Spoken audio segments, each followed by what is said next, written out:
Well, yes, we're gonna try to get people a couple of rows deep.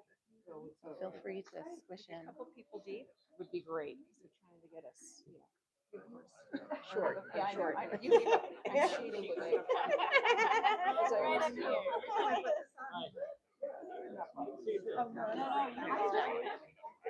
Yeah, she's trying to hide.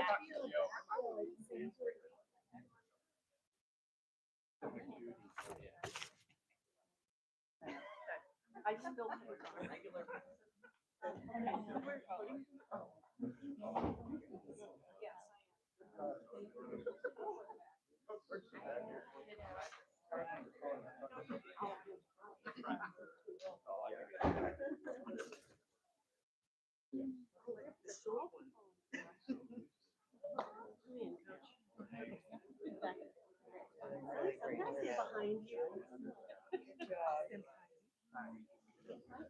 Oh, yes.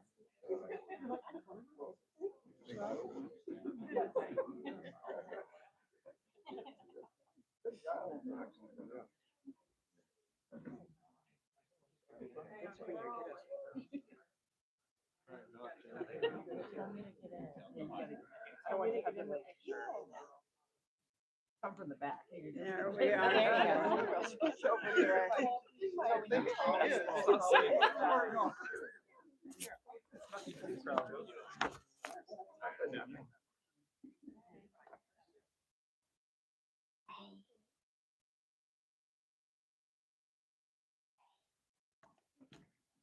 Good morning, everyone. Thank you for joining us here today. I'm Mayor Karen Knutson, City of Eugene. Pleasure to represent our community. I want to first thank Governor Kotek, Congresswoman Hoyle, Senator Przanski, Senator Manning, Representative Lively, and Eugene City Council members, Kaczynski and Ye, who are here with us this morning, and especially our community leaders, because it is always powerful to see how Eugene shows up for each other and how we model the way, especially in difficult times. I'll hand off the microphone to our governor in just a moment, but first I want to thank 3 different groups of people who have been showing up for our community in this impossible time in very different ways, and they've been doing it beautifully. Navigating the landscape that has been created for us at the local level by a federal administration is a 24/7 job on all fronts. And generally speaking, you know that I want our attention to be focused on solutions and on our local community and how we can support one another. And so the continuous creation of conflict and confusion and harm by this administration makes that work very difficult. But we are still doing it. We're still showing up. We will still rise to the occasion. The first group of people who I want to thank are the legal observers and the neighbors who have been working to offer rapid response and support across our community. As I've said many times in this past year, our Spanish-speaking community, our immigrant and migrant neighbors, and our trans community have been bearing the brunt of this administration's attacks. But these are attacks on every member of our community. When they undermine our collective rights by attempting to isolate individual members of our community or groups of people, it is an attack on all of us. And our rapid response organizations and individuals and observation work locally has been a critical support to our community stability. The second group of people who I want to thank this morning are our local law enforcement officers for their work to keep people safe at the federal building during protests this week. That has been very difficult work. Federal agencies and local police are not the same. Locally, we remain committed to public safety and de-escalation in any situation where our community members might be at risk. I know that there is fear and in some cases deep distrust in our community, and we have to continue to repair those bonds and work together. We have to be discerning in this work, and we cannot turn on each other. Finally, to all of the extraordinary peaceful protesters who have been showing up across our community, you are not doing anything wrong. Peaceful protest is a sign of health in a functioning democracy. It does not include property damage or vandalism or assault, and you know this. Those actions have real consequences and people will be held accountable for them. I also want to say that similarly, I'm working with our state partners and national partners to address accountability at the federal level for the excessive use of force against community members who are not breaking any laws. People are exercising their constitutional rights as they have absolute freedom to do. And we need to continue to support one another in this work. We do need more people standing together, getting creative, waving flags, volunteering, offering support, continuing to model the way for our community. And as our small business community showed in Eugene on Friday, there are many different ways to stand in solidarity. And it is much more important that we each look for ways to take imperfect action in some way than wait for the opportunity to have a perfect action that addresses all issues at once. We have to continue to move together and work together, and I'm confident that we will. I'm going to hand off the microphone to Governor Kotek. I so appreciate her willingness to be here and her support of our community. And as I do so, I also just want to again appreciate the community members standing behind me, the ways in which they show up in our community, the ways in which they model the way for our community. I'm grateful for their leadership. I'm grateful to be working with them as we deal with these incredibly challenging times. And I know that we will continue to stand together. So thank you. Governor. Thank you. Thank you, Mayor. It's nice to see everyone this morning. Nice to be in Eugene. Thank you all for being here on a Sunday morning. I'm here because I want the residents of Eugene and the entire Eugene Springfield area to know that I stand with them in their frustration about our federal administration and our belief in peaceful protest. We are here today, unified, elected leaders, community leaders, about who we are as Oregonians and how we uphold our values. And part of the goal for this morning was to hear directly from community leaders about how the community is feeling, what they're thinking, what happened here the last couple of days in terms of protests, and how we can make sure that we stand together to promote that peaceful protest that we know is so important in this critical moment for not only our state, but for our country. We know that the Trump administration's aggressive ICE tactics are creating fear. They are tearing families apart and, as we have seen, taking lives. And that's wrong. It's un-American. It's immoral. And we as Oregonians will stand together to say no to that. It's a really important message for everyone to hear. We need to continue to say no to that type of activity. And I also want people to know that I stand in opposition to all those things because I believe that Oregon is a welcoming state. So to our immigrant communities, to our refugee communities, to our Black, Brown, and Indigenous communities, you should not feel unsafe. People here today are going to do everything we can to protect you and to stand together, united, against what is happening from our federal government. Peaceful protest is an important constitutional right. I would argue our ability to protest is in the DNA of Oregonians, and we are seeing protests across our state, here in the Eugene Springfield area, to Portland, to all across the state, where people are voicing their concerns in dissent on something they don't agree with. That is a constitutional right, and I fully support that. We have to effectively push back on the Trump administration, and that means freedom of speech and freedom of expression. It's also true that we can do that without breaking the law, damaging property, or putting other people at risk. And I think we as Oregonians know that. And my hope, and I would encourage all Oregonians to make that clear as we all navigate these very challenging times together. Because what the Trump administration wants is chaos. They want division. And we're just not going to give it to them. So I think it's really important for us as a community, as a state, to come together. I support Oregonians coming together to lawfully and peacefully stand up for what they believe in. And as I've said, the overwhelming majority of those protests have been peaceful and lawful. I also want to say I support local law enforcement in their job to hold people accountable when people go outside those lines and put people at risk, engage in criminal activity, I want us to support our local law enforcement to keep people safe during times of protest. I also, and let's remember that we're all coming together so that child has a future in a democracy, in a country that believes in the people having a say in their government. And that's why we're all here, and that's why those are core values for Oregonians. I also want to say I reject the dangerous language that we're hearing from the president in the last couple of days, saying that people who dissent are engaged in disorderly conduct or criminality. We know that's not true.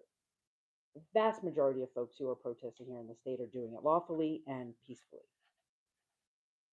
I also want to say that I believe the federal government should be suspending all of the enhanced federal immigration activities at this point until we have a full investigation of lethal force that has occurred, that any individual involved in lethal force on behalf of the federal government is held accountable, and making sure that federal agents are trained to lawfully do the types of immigration enforcement that they believe needs to happen. But that is not what's happening today.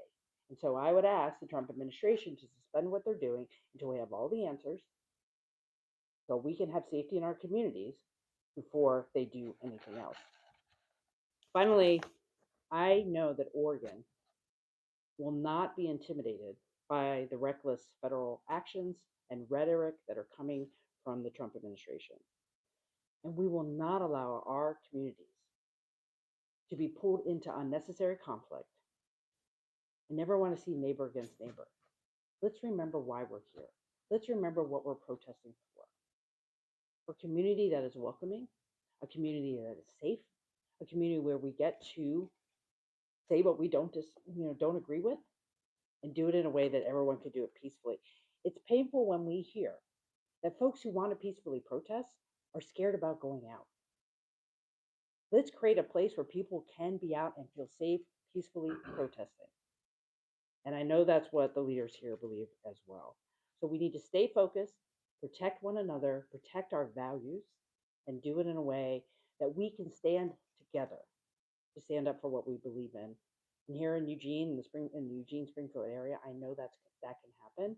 And you have great leaders in this community who are here to support your ability to peacefully protest, but hold people accountable who get outside the lines. So thank you very much. And with that, I'd like to hand over the mic to Congresswoman Balfour.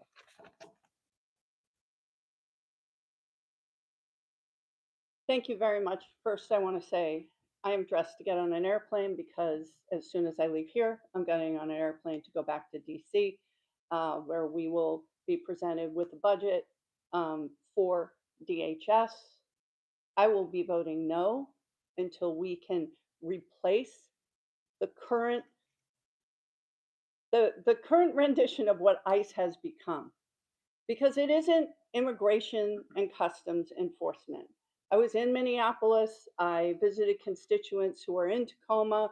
What we are seeing is people who are here legally, who followed the rules, who might have had a paperwork error, right? Who are being abducted. People who look like immigrants being abducted, being detained, being arrested for being brown, for looking like an immigrant. I am married to an immigrant. He is British. He doesn't feel like he's in danger because he isn't. So let's be clear what this is about. This is meant to instill fear in our community. And it's easy when you have fear, when you're angry at unjust things that are happening. And unjust things that are happening. Absolutely 100%. We have a broken immigration system. In 2004, the president said, do not pass this. I don't want to give Joe Biden a win. As a second generation American, I can say my family would not be here under this current regime. They came as laborers. They came to do the work that no one else wanted to do. We need to fix our immigration system so that the people who should be here, who are doing the work, can come in. And the people that shouldn't be here, we should all agree, should not. But that's not what we're talking about today. What we're talking about today is the excessive use of force by the federal government, by ICE, by DHS, by Federal Protective Services. They will not react in the way that any other administration in our lifetime in this area has reacted. So, there's a few things. People have said, I was peacefully protesting. They were throwing tear gas. Why am I being held accountable for a couple of kids that were banging on a window? Because we all have to be accountable, because we have to be disciplined. What people have said in Minnesota was that for 10 months they trained as constitutional observers so that they knew the law. Because if they don't break the law, if we don't break the law, that means they cannot gaslight us into saying that they are entitled and that they have a reason to bring more forces. Let me tell you, this is Eugene. I raised my children here. I am from here. And I do not want to see 2,000 to 3,000 ICE agents in Eugene because unlike Minneapolis, unlike Portland, unlike Chicago, we are a small city and they're looking at it. So are we held to a different standard as protesters? Yes. And we have to accept that. So peacefully protesting and not destroying property or being close to destroying property is important. Stay away from the federal building. That's all. It's simple. And keep showing up because that is what works when people stand up and exercise their First Amendment right to protest, to free speech, and doing it peacefully matters. And that is hard when you have a government agency that is overreaching and instigating because they want chaos. And what we heard in Minnesota over and over and over again is do not take the bait. It is harder to hold yourself back when you're angry and when you're afraid. But the fact of the matter is, the people who will suffer most if Eugene becomes the place where the president and Tom Homan deploys ICE, the people that will be hurt the most are our immigrant neighbors. Anybody that walks around looking like they might be an immigrant, and that means they're Black or brown. So if we want to protect the most vulnerable, we have to be disciplined. And that is more than just yourself being disciplined. That means being disciplined and holding our own accountable. Because that peaceful demonstration will do more. And so I believe in the Constitution. I took an oath to obey the Constitution. Again, I'll be going and voting no on any budget that does not replace the whatever ICE currently is, because that's not about immigration. Customs enforcement is supposed to be within 100 miles of the border. Last I checked, we're not within 100 miles of any international border in Eugene, Oregon. So life isn't fair. This isn't fair. There is federal overreach, and we have to be smart and disciplined. And I know the people here, and I know that we can do that. I know that we can stand firm. And we've seen it. We saw it in Springfield. We've seen it in Eugene. But again, don't give them a reason. I also want to take a brief moment to thank the Lane County Commission. Thank you, Commissioner Seneca, for being able to host this so quickly, because it's important that we're here to acknowledge the fear, the pain, the bravery that so many people have shown showing up to speak out. And we have to protect our most vulnerable. And that means do not give this administration a reason or excuse to gaslighting us into submission. But I will say something to the president and to anyone that wants to listen. We will not submit to anything illegal. We will not submit to our constitutional rights being taken away. And we will do it. We know how to protest. Eugene's been protesting for a very long time. All I'm saying is we must hold our own accountable. It has never been more important. Thank you. And I think I hand this to Senator Manning. Thank you, Congress, Lady Hoyle, Governor, Mayor, Chair Seneca. We got school board members here.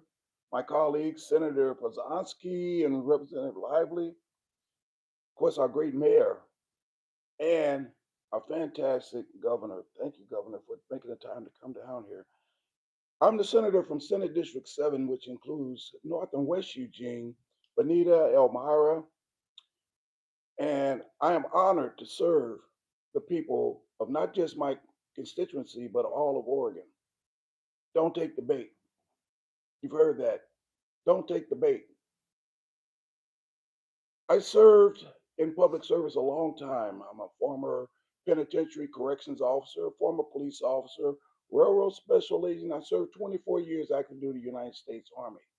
One of my assignments was as a United States Army Assistant Inspector General. I have a background in investigation and observations. I attended the Oregon Nurses Association vigil they had the other day. And one thing that I noticed, and there's a pattern, the people that were there for the vigil stood firm. They were there for a reason. They were there to render respect to a colleague that was brutally murdered on television. Regardless of what try to put a spin on it, your eyes saw it. Everybody saw it. The world saw it. When the young lady was driving down the street in Minneapolis, if you look at it frame by frame, the ICE agent pulled out his weapon before she even got close to him, and he stood over and shot her in the face and subsequently 2 more times. That's execution. That's murder. These people are doing these things with impunity. They feel like they can get away with it, and yes, they are. Don't take the bait. Here's what I mean by don't take the bait. When I saw at the ONA vigil, everybody, all of the nurses and responders that were there for stood firm to what they were doing. There was a group splattered out, individuals. They would break away, walk over to the federal building, cause a ruckus, and then run back into the group where you had a peaceful protest. It didn't work. They did it 3 or 4 times because I was watching them. One time they yelled, ICE is coming, trying to get people to panic. Don't take the bait. Don't take the bait. To those that are engaging in that activity, I ask you to examine yourself. What if there was your mother, your daughter, or your family that was in that crowd, and all of a sudden you had a hand in creating a riot and they are injured? To those that are doing this, I ask you, stop it. Peaceful protest is something that we all agree with. I served in the Army 24 years active duty to protect and defend the Constitution of the United States so that you have the right to protest. There are a lot of people that have given up their life for the right to protest. Those peaceful protesters, don't take the bait because that is what they're trying to do. Your message is solid. We stand in solidarity. We stand in solidarity for peace, prosperity, and those that are suffering because of the federal government overreach, holding funds that are directly impacting those that are most vulnerable, children, people that are in assisted living homes, schools. People are afraid, but you know what? Together we're stronger. Don't take the bait. Don't take the bait. Those rioters that come down here, I don't even know if you're here from Eugene area. I think that you are a professional at it. We had a town hall, one guy standing in the back looking like a mass marauder. What the heck is this? We are all in this crap boat together. Don't take the bait. Thank you.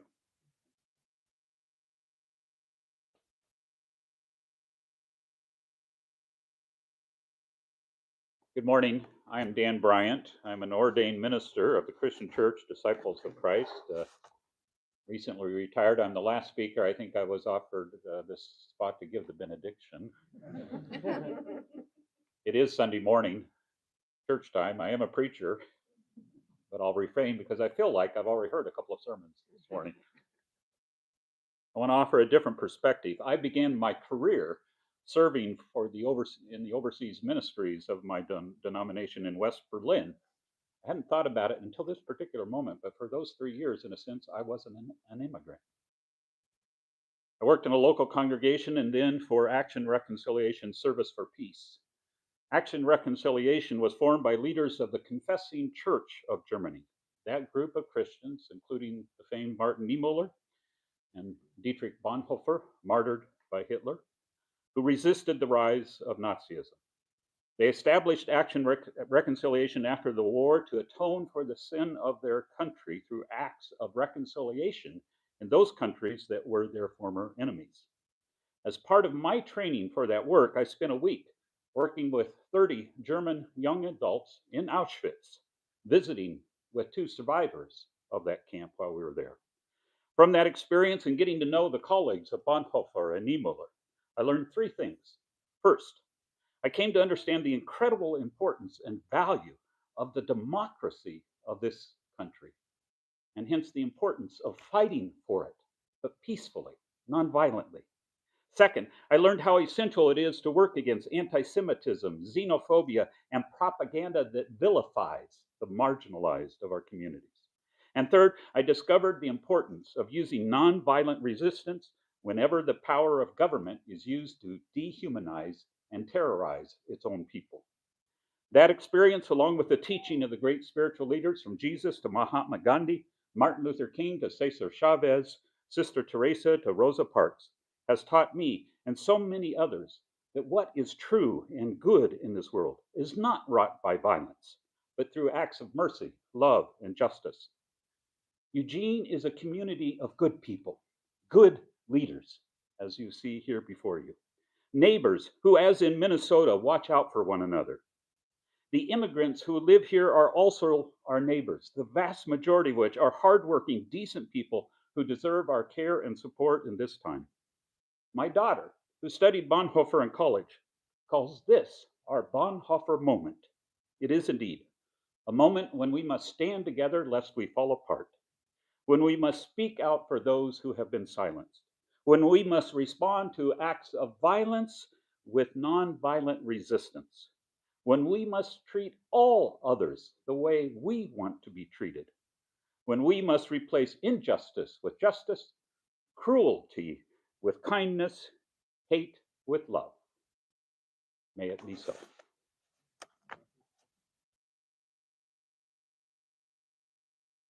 Thank you to all of our speakers and elected leaders here with us today. I think we'll open it up now for a couple of questions, and I may bring different people to the podium depending on the question, but yes.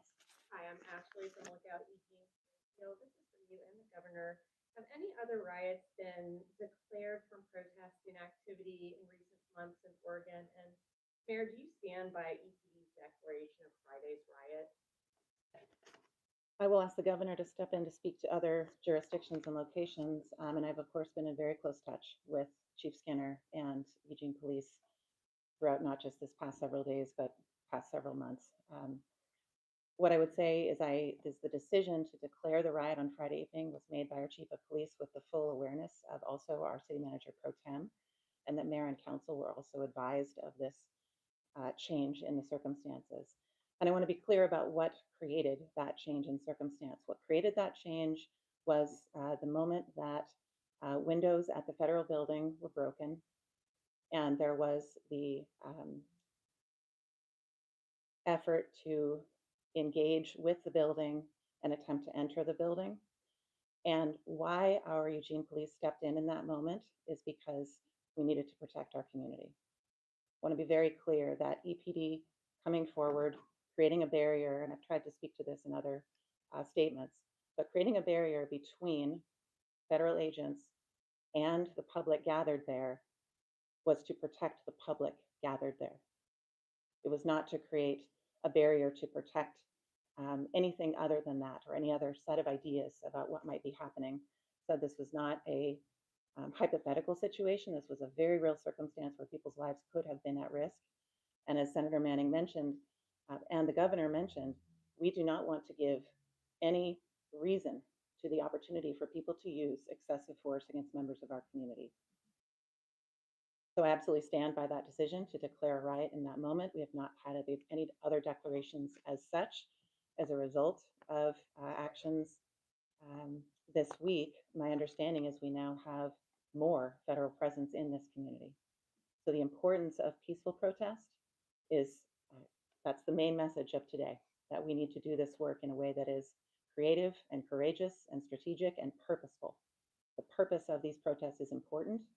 And I would just ask our community to recommit to that effort. I'll let the governor speak to other jurisdictions. Yeah, my recollection is there have been a couple other moments in the last year or so where riots were declared for the same purpose, when there was escalation to keep protesters safe in an evolving situation, and then to de-escalate situations. So we can get you some information that has happened before. I just want to offer one clarifying note because I have seen some inaccuracies in conversation in community that are quite different from conversations I've had with our chief of police. And that is a clarification that EPD, when creating that barrier between a very hot-tempered group of protesters and the federal building, they managed to maintain that barrier, but there were no uses of force, no deployment of munitions, no arrests made by Eugene police. Very important because I have seen some reports that say that Eugene police has been a part of sending pepper balls and gas out into the community, and that is not our local law enforcement. That was not the case on Friday night. I also want to reiterate something I said briefly earlier, which is I am working with our state partners and our national partners to address how it is that we can protect our local community members from excessive uses of force when people are exercising their constitutional rights. We've never had to deal with a situation like this one before. That doesn't excuse us from dealing with it. So we'll be working on that and I'll have more to share. Yes. Zach Ziegler, KLCC.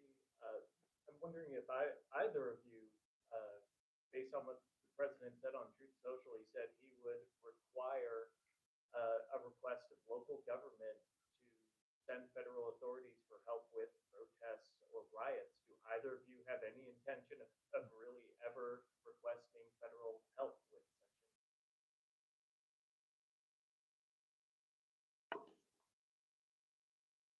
such a? As has become too familiar, that was an incredibly strange communication from the president. We have no intention of requesting federal forces in our community. For those of you who are following along at home, Eugene is a fantastic little city. We're mostly known for ducks and agriculture and forests, and a really fantastic sense of gritty endurance. That's who we are as a community. We have no intention of requesting federal support. And I found that communication to be quite odd, given that a statement about not invading cities with federal forces is how it should be. So I find it unfortunate that the name of our city was used, and also, you know, we're going to continue to do really good work here, and we have a great collection of local leaders and local capacity and community members who are going to support us in that effort. I will echo what the mayor's saying. I have no intent of asking the federal government to intervene in our community affairs here. If you recall, when the president said we needed to have the Oregon National Guard federally deployed in the city of Portland, I forcefully pushed back on that, as did local leaders there. The courts agreed there was no need for any kind of federal troops. So I have a lot of faith in local law enforcement. I also have primarily a lot of faith in Oregonians who peacefully protest and let their voices be heard. I also thought that was an odd posting. The reality is we can take care of our own situation here. And even the idea that that would be a norm, that the federal government would be in our communities without our consent, that's how it should be. And I'm glad the president agreed. I will say one thing, not that you asked me, but I'm going to say it. When, yes, it was an odd posting, you know, as we're seeing these sort of late night rambling posts, but understand that when the president puts someone's name or a location out, it puts a target on our back. I had family, my husband's family in England, send me the link to the Daily Mail where that was posted, and it was much like Fox News saying Eugene is out of control. Understand that there are people that take that as a reason to come here to cause dissent. So I will echo my good friend Senator Manning saying, don't take the bait, but also let's understand what the code was in that message, which is, Eugene, that's your target. Yes. Sid Martin with Lookout Question from Governor Kotek. I mean, aside from seeing the president's social media posts, does your office have any more formal line of communication?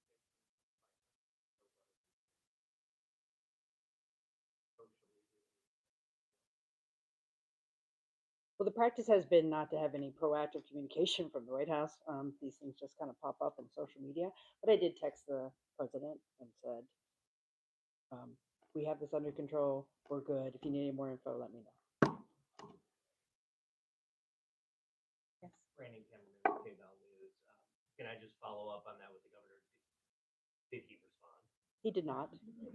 I also just wanted to ask, there was a report that the president had, or a White House official had said Oregon was next after Minneapolis.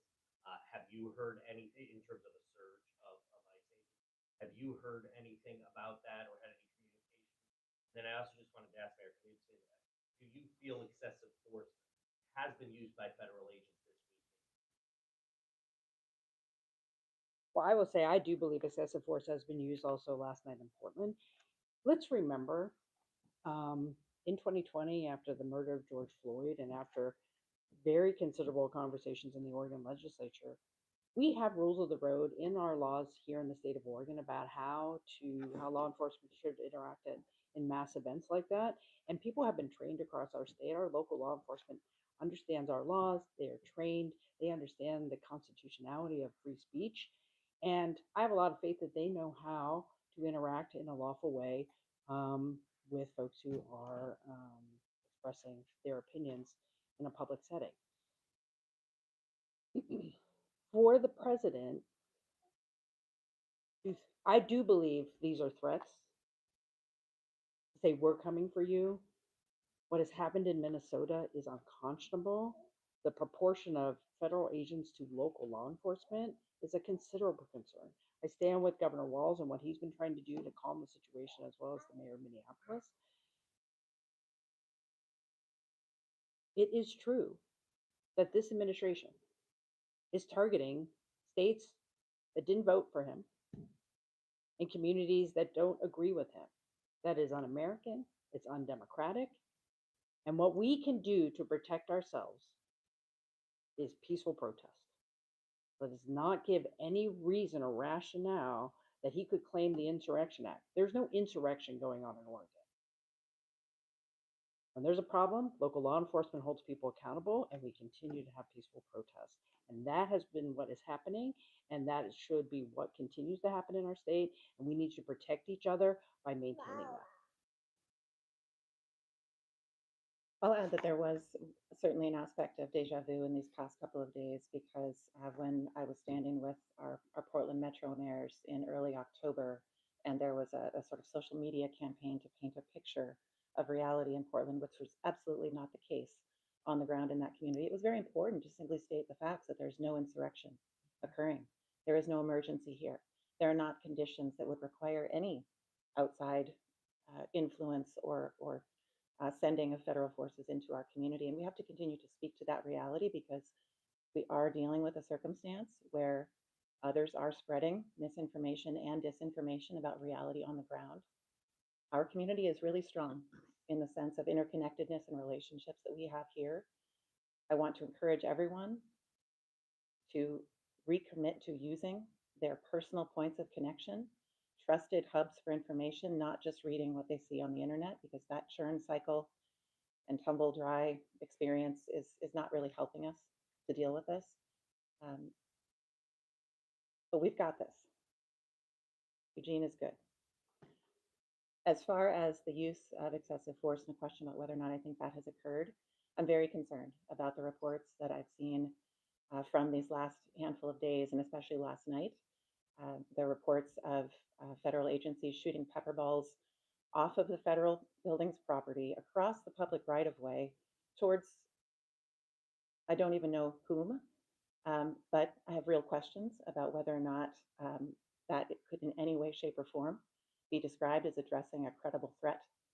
And I have encouraged people even this week to be strategic about distancing themselves from the facade of that building, because we do not want to give any cover for misinformation about why excessive uses of force against our community members is legitimate. So I will be following up specifically on that issue of pepper balls flying and tear gas being used excessively. Those tactics are harmful to our broader community. They are not just localized to this one block in downtown that certainly has a lot of energy around it. But we have to work on the mechanisms in our state and across this country to hold federal agencies accountable for excessive use of force. And we will talk more about that in the next several days. Yes.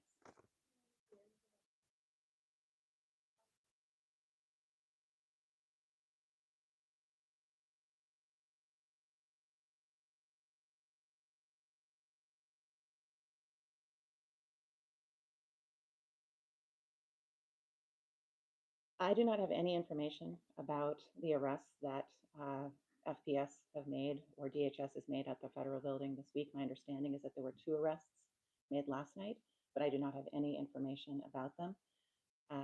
And Eugene Police has not been involved with any of that work. So we're dealing with, again, an administration and agencies that are not communicative about these circumstances, that are not oriented towards de-escalation or the restraint in use of force. And we're just having to do our best to navigate that.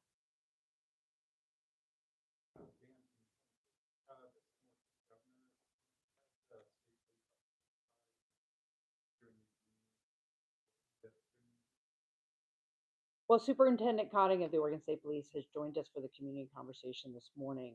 We are one state. We are available for mutual aid when necessary, and we have not been asked by the Eugene Police Department for mutual aid at this point. But again, we are going to address this as one state. We're going to learn from this situation and continue to evolve and keep everybody safe. And I do depend on the Oregon State Police for guidance and making sure we are working in close alignment with local government and local law enforcement so we can keep everybody safe. Following that, are we looking at a potential curfew if protest activity and unrest continues in the following weeks?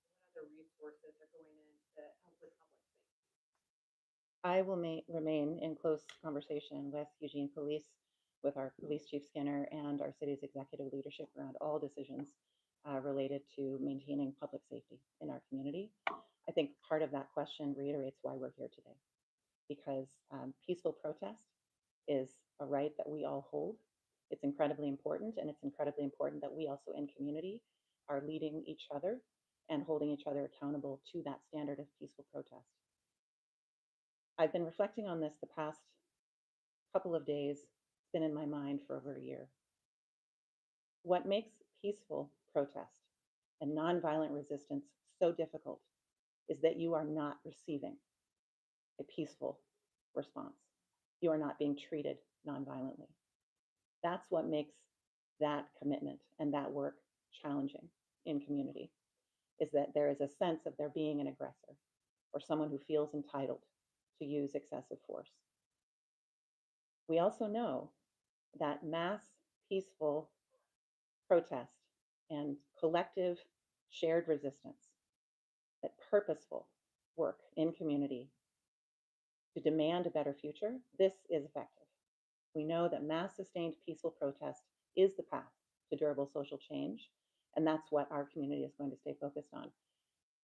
I will not speak broadly to hypotheticals because it is one of the things about this circumstance that is impossible. We've highlighted a number of challenges that we're dealing with in our circumstances locally, but the vast majority of people who are engaged are peacefully protesting, and there would be no reason for us to call a curfew for peaceful protests.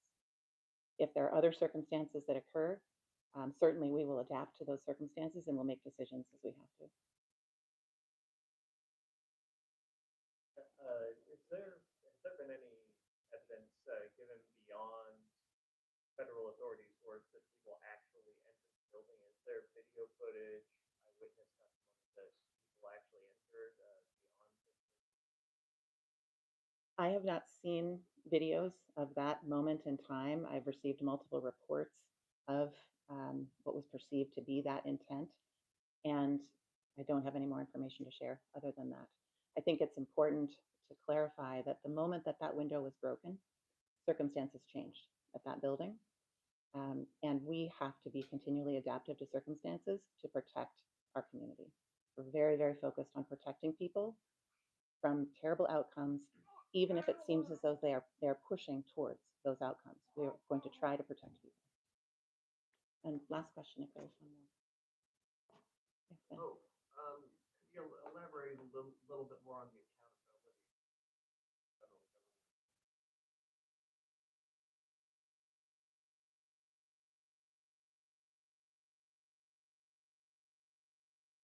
These are tools that we are trying to build in real time, and this is not work that is just in our community. It's work I know at the state level. As our senators and representatives shared just last weekend at a town hall, there are legislative concepts and bills that will come forward in this short legislative session that are oriented towards improving safety within our community and protecting people from the actions of ICE and from excessive use of force, and to hold people who are using excessive force accountable. So there is a statewide collection of bills and legislative concepts that will be coming forward over this just next couple of weeks. I'll also say nationwide, as you have certainly seen from other cities, this is not unique to Eugene, what we're dealing with. Other cities and much larger cities have been dealing with a much larger problem and a real presence of a significant number of federal troops and agents in their communities for most of this year. And those communities have also been working on ways that we can lawfully hold federal agents accountable for excessive use of force. So mayors have to network and work together to actually assemble these rafts of solutions. No one has ever had to do this before. We've not had to deal with a federal government operating in this way in relationship to local communities. But again, just because it's never happened before doesn't mean we won't deal with it. And I do have a lot of faith in my colleagues, and we'll be working with them closely to hold people accountable. And I just want to thank our mayors and local elected leaders who have been collaborating and communicating with each other how to navigate this very challenging moment in our nation's history.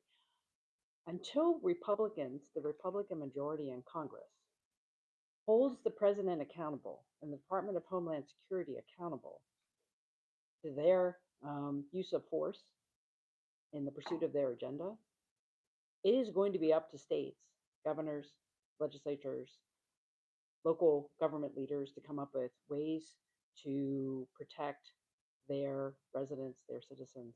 I will be supporting and working with Oregon lawmakers in the session that starts tomorrow to look at additional tools.